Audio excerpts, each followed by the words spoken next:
Hello everyone, welcome to a new video. I have not uploaded a whole lot of videos in a while. Legit, I've entered exam season, and then after exam season, I guess, I don't know, seasonal depression hit. I didn't have the energy to upload a bunch of videos. And now I'm back. I'll try to push through. There's one, the Akuma boss video is coming.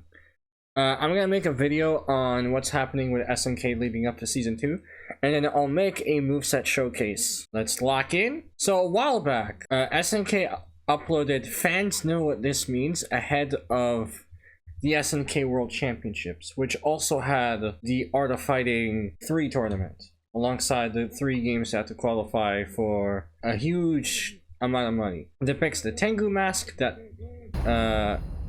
Takuma would wear, and then it shows Robert flipping a coin. Because Ryo inherited the Kyokugen Ryo Dojo, it's supposed to be Ryo, and then after that's Robert, because it's the Invincible Dragon and Raging Tiger, right? I expected some Art of Fighting related news at the event. Maybe the Neo Geo Premium re-release of Art of Fighting 3, maybe Art of Fighting 4 announcement, maybe an Art of Fighting character DLC for Fatal Fury City of the Wolves Season 2. They said nothing! Legit.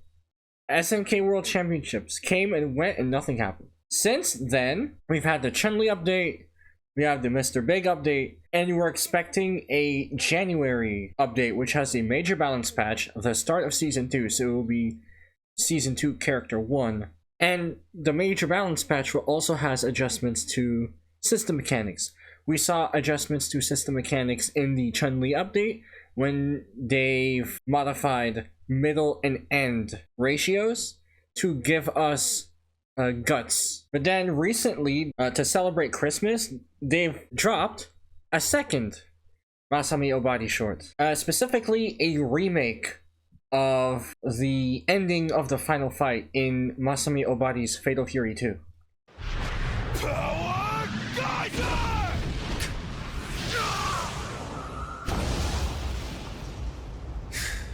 Interesting. It seems I am defeated, but I regret nothing. Farewell, Terry. Krauser! Father.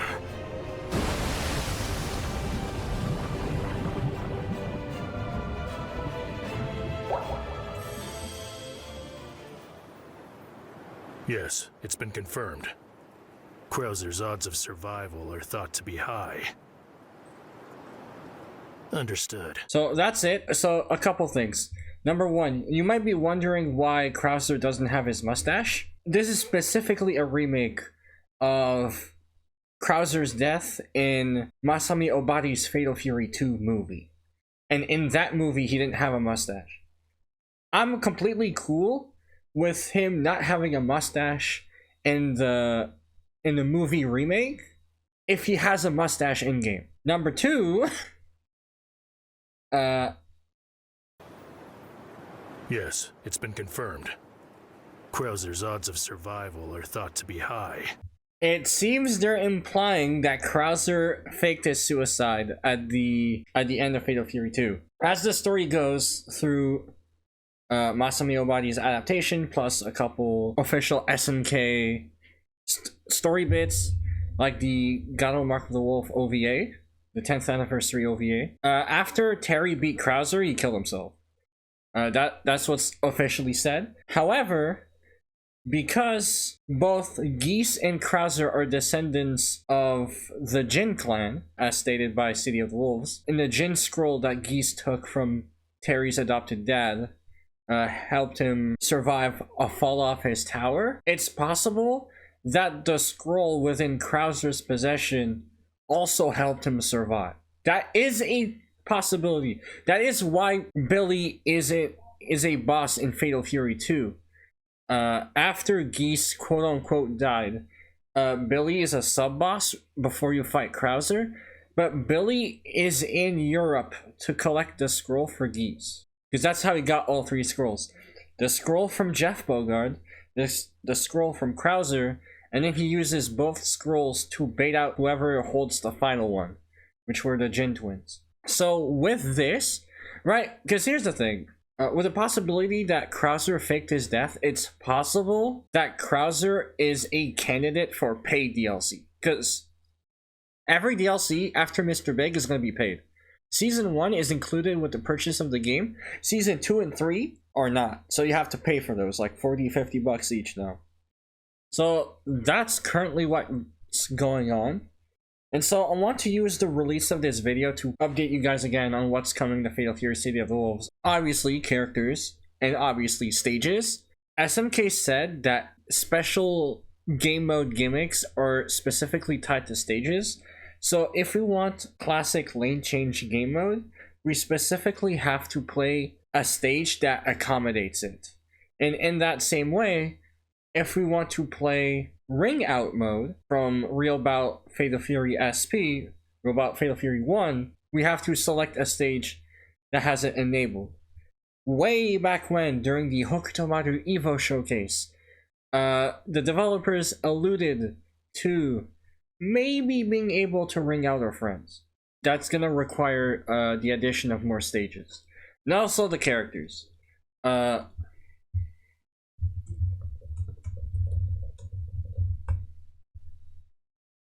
Before I say my guess, I want to pull up the season passes for Season 2 and Season 3 of Samurai Showdown. We're gonna get a bunch of Fatal Fury characters, but in some of these season passes, there's gonna be at least one guest character. If you look at Season 2 of Samurai Showdown, we have Samurai Showdown characters. But then the last one was a guest character.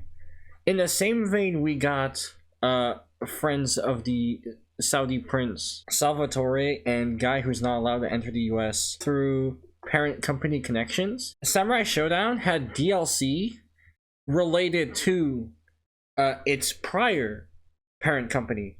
The final DLC of Season 2 was Ubisoft is friends with parent company Tencent, Warden from For Honor, and then out of nowhere, bonus free DLC character, we got Bunny Girl from a gacha game. That's what happened in Season 2.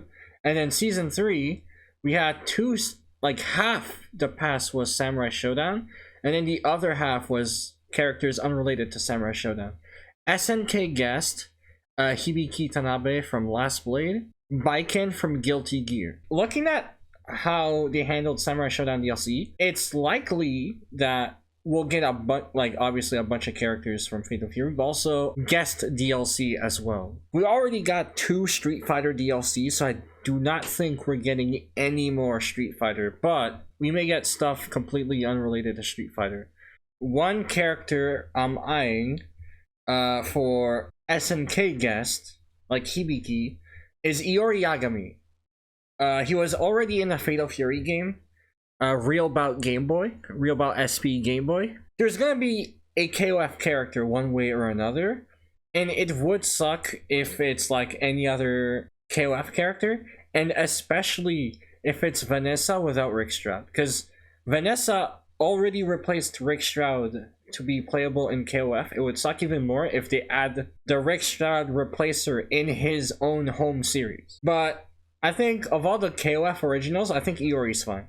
The other guest goes without saying, secret boss of Fatal Fury Special, that was already teased, Mr. Karate 2, which is basically time skip Ryo, who is playable in Buriki 1. And speaking of Buriki 1, you may as well just add Guy Tendo if you're looking for a SNK guest too.